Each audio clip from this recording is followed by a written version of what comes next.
Il faut qu'on parle de Hold Up. Je dois vous dire que je suis carrément inquiet, angoissé même.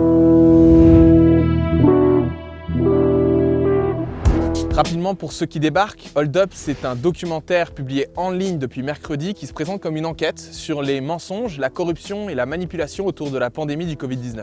Le docu cartonne et je vois pourquoi, parce que ça soulève des questions qu'on se posait tous. C'est vrai qu'on a mis du temps à comprendre ce qui se passait au début de la pandémie. Qu'on entendait une chose et son contraire, qu'on n'avait pas de test, pas de masque, pas de gel hydroalcoolique, que beaucoup d'entre nous devaient bosser la peur au ventre. C'est vrai que c'est dur, insupportable même, de voir nos libertés de mouvement, de s'exprimer, de travailler, de créer, de se rassembler, de s'aimer, réduites par un virus qu'on ne voit même pas, sans qu'on puisse savoir quand le cours normal de nos vies pourra enfin reprendre. C'est vrai que notre démocratie est en danger, qu'on nous prend pour des enfants débiles, que le gouvernement a menti à de multiples reprises, qu'il n'y a rien de normal à ce qu'il décide, seul et sans débat, ni au Parlement ni ailleurs, de toutes les mesures sanitaires, qu'il y a un abus d'autorité et que les mesures d'urgence ont trop tendance à perdurer dans notre pays. C'est vrai que la violence sur les femmes et les enfants a empiré avec le confinement. Le confinement a exacerbé des problèmes qui étaient déjà là, des drames qui durent depuis bien trop longtemps, comme celui du manque de moyens dans les EHPAD, dans l'école et dans les hôpitaux. C'est vrai que le port du masque est épuisant, qu'il est difficile de respirer avec, qu'il ne protège pas complètement de l'infection, que ne pas pouvoir se voir et se sourire nous manque. Tout ça est vrai, mais il y a un problème, un gros problème. Vous avez été très nombreux à nous dire que ce film confirme ce que beaucoup d'entre nous pensions, qu'on avait des pressentiments et que le film les renforce. Mais si ça nous parle, si ça fait autant écho, c'est aussi parce que tous les outils cognitifs sont là dans ce film pour générer notre adhésion. Alors qu'est-ce qu'il utilise ce film? D'abord, il fait fonctionner à plein régime le pouvoir de suggestion. Comme les horoscopes ou le tarot, il reste suffisamment vague pour que chacun puisse y voir ce qu'il s'attend à voir, puisse y projeter ses propres suspicions et préjugés. Le film débute avec des phrases pour lesquelles tout le monde peut être d'accord. Dès lors que vous faites croire à quelqu'un qu'il est en danger de mort, vous en faites ce que vous voulez. Ouais, c'est pas faux. L'OMS, si vous écoutez bien la définition, c'est l'Organisation mondiale de la santé. C'est pas l'Organisation mondiale de la maladie. Non mais je sens bien que vous essayez de me dire quelque chose, mais c'est de vous la phrase ou vous l'avez entendu ça? Et je leur explique toujours, quand on a trouvé, on arrête de chercher. Mais bien sûr. C'est par ces phrases générales et floues que le film arrive à avoir un écho très fort chez toutes les personnes qui sont mécontentes, inquiètes, préoccupées de la situation, et à raison. Ensuite, il y a la méthode du pied dans la porte, c'est-à-dire obtenir ton adhésion à une première idée, de manière à ce que tu acceptes toutes celles qui suivent. C'est pour ça que le début du film est relativement consensuel et que le gros de la thèse du complot n'arrive qu'au bout d'1 heure et demie. Vu que je suis d'accord avec le fait que la gestion de la pandémie a été catastrophique et que le confinement et le port du masque sont extrêmement pénibles, je dois bien aussi être d'accord avec le fait que Bill Gates et Jack Attali essaient de contrôler mon corps via des nanotechnologies, non? Non. Un biais qui est absolument partout dans le film, c'est la parole d'autorité. C'est-à-dire qu'une personne qui est par exemple prix Nobel de chimie va s'exprimer sur un sujet qui relève plutôt de l'épidémiologie ou de la virologie, mais comme sa parole est d'autorité, on est censé attribuer énormément de valeur à ce qu'il dit, bien qu'il ne donne pas du tout de source.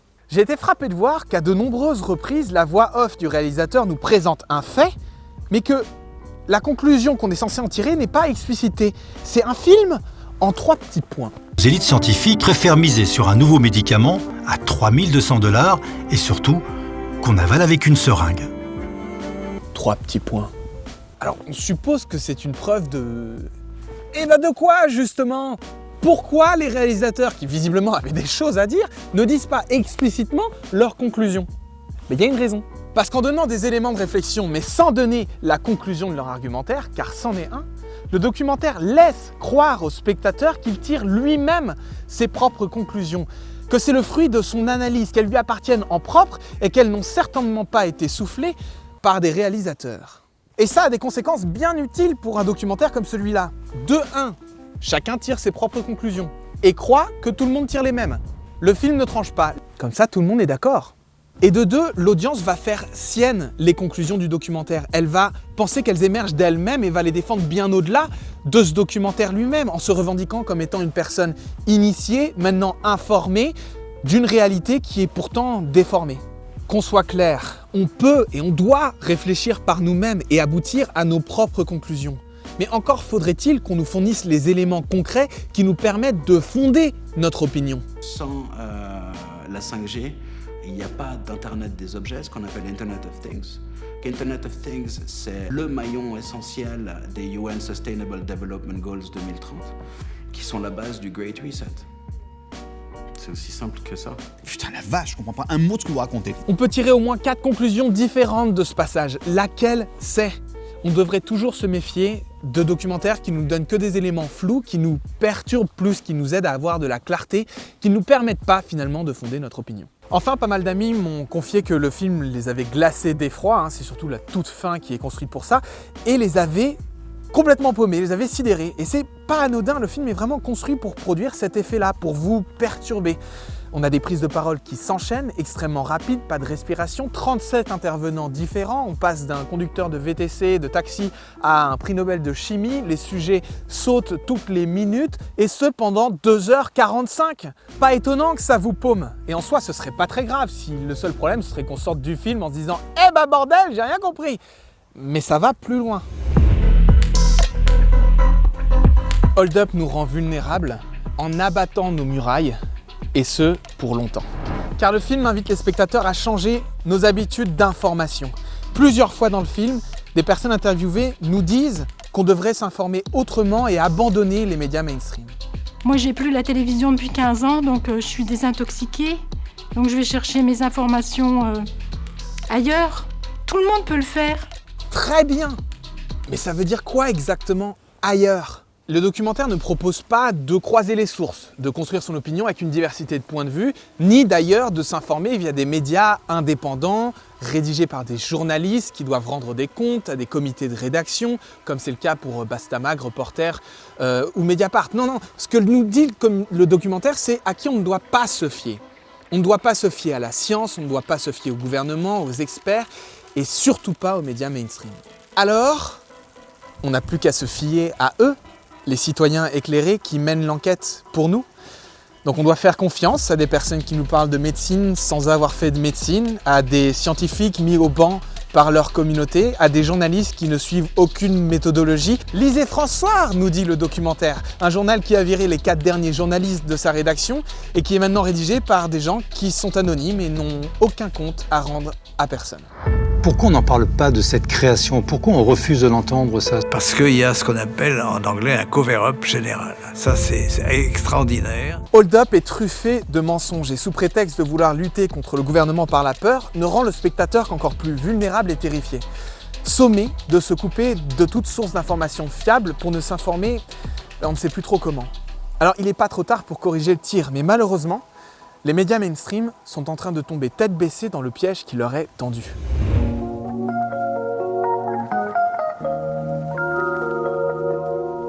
J'ai été frappé de voir que le lendemain de la diffusion du film, l'intégralité des médias mainstream ont publié des articles pour faire 2 choses. De 1, dénoncer le caractère complotiste du film et de 2, lister les fake news qu'il contient. Série d'articles que je vous mets en lien dans la description, vous pouvez aller les lire si vous voulez vérifier par vous-même.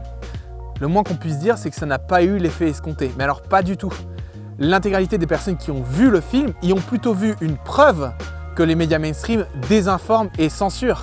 Parce que les réalisateurs ont placé dans le film l'idée que les mots-clés qui permettraient de rétablir la vérité sont en réalité des mensonges. Le meilleur exemple vient de ce doctorant qui nous explique. Et aujourd'hui, il est impossible de douter de ce qu'on appelle le consensus scientifique. Je ne sais pas ce que ça veut dire un consensus scientifique. Moi, ce que je sais, ce qui existe, c'est la réalité. Et quand il y a un consensus scientifique, mais qui ne se traduit pas dans la réalité, pour moi, on est dans l'illusion. Alors évidemment, quand Check News répond au film en disant « Mais après plus de 11 mois, il y a des choses que l'on sait et qui constituent un consensus scientifique », ding ding ding, l'audience n'y voit plus que la preuve qu'on essaye de lui refourguer la fameuse illusion. En brandissant l'étiquette complotiste, les médias mainstream ne font que renforcer le mépris que ces gens vont avoir pour eux. Parce que personne n'aime qu'on lui hurle qu'il a tort, surtout quand il est terrifié. Les médias ont déjà passé plusieurs décennies à mettre l'étiquette de facho sur tous les électeurs du FN. Vous trouvez que ça a bien marché? Alors qu'on sait que pour la plupart, c'est un vote de rejet et de peur qui cherche des boucs émissaires. qu'il faudrait, c'est les convaincre qu'il y a de meilleurs débouchés à ces peurs, qu'il y a des meilleurs espoirs que ceux que peuvent brandir Marine Le Pen. Est-ce qu'on va vraiment faire la même chose avec toutes les personnes qui aujourd'hui sont terrifiées par ce bouleversement majeur de leur vie que constitue cette pandémie? Les faire sortir du débat, leur mettre une étiquette, discréditer leurs paroles, faire semblant qu'ils n'existent pas jusqu'à ce que ça nous pète à la gueule? Il existe plusieurs outils pour se prémunir de ces théories du complot. Premier outil, c'est se poser la question « à qui profite le crime? À qui profite la Covid ?» Le docu apporte la réponse « Big Pharma et les GAFA qui profitent de tout le commerce en ligne ». Bon. Maintenant, est-ce que ces personnes à qui profite le crime sont aussi impactées par ce crime? Est-ce que les personnes qui travaillent dans l'industrie pharmaceutique ou les chefs d'entreprise à la tête des GAFAM peuvent aussi attraper le virus? Est-ce que leurs proches peuvent attraper le virus? Si la réponse est oui, alors il n'y a pas de complot, ça n'a pas été fabriqué par eux, car la logique est qu'ils agissent par intérêt. Or, ils n'ont pas intérêt à ce que leurs proches ou eux-mêmes tombent malades. Second outil d'autodéfense, c'est de toujours s'assurer de qui parle, d'en être bien conscient. On a déjà vu qu'il y a le biais de la parole d'autorité. Est-ce que la personne qui s'exprime dans son domaine d'expertise? Et est-ce qu'elle rend accessibles les sources sur lesquelles elle s'appuie ou est-ce qu'elle ne s'appuie que sur son autorité? Troisième outil d'autodéfense, c'est se questionner si le complot est bien réalisable, car il se base souvent sur une vérité qui nous est cachée.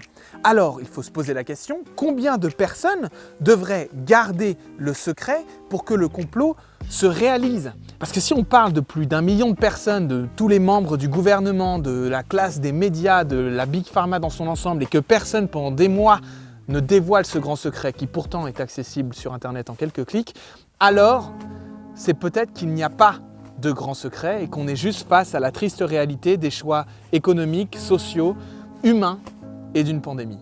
Enfin, toute théorie du complot qui se respecte est basée sur une mise en scène conçue pour se faire passer pour des victimes. Extrait. J'ai tenté d'entrer en contact avec les épidémiologistes. Ils ont juste un message qui dit « Je suis tellement occupé, je ne peux pas répondre aux emails ». Je sais pas, tu trouves vraiment pas ça normal qu'un scientifique mondialement connu ne puisse pas répondre à tous ses mails? Même moi, je réponds pas à tous mes mails. Mais le pire, c'est que la théorie du complot se renforce elle-même. Je sais déjà la vague de commentaires qu'il va y avoir pour dire que je ne suis probablement pas assez éveillé, que je me voile la face. Pire, que j'ai intérêt à les faire taire, que j'ai été payé ou que je fais partie du complot. Mais pas du tout. Si je fais cette vidéo, c'est que j'ai envie qu'on s'attaque aux vrais problèmes de notre société. Et que pour agir ensemble, il faut qu'on partage le même constat.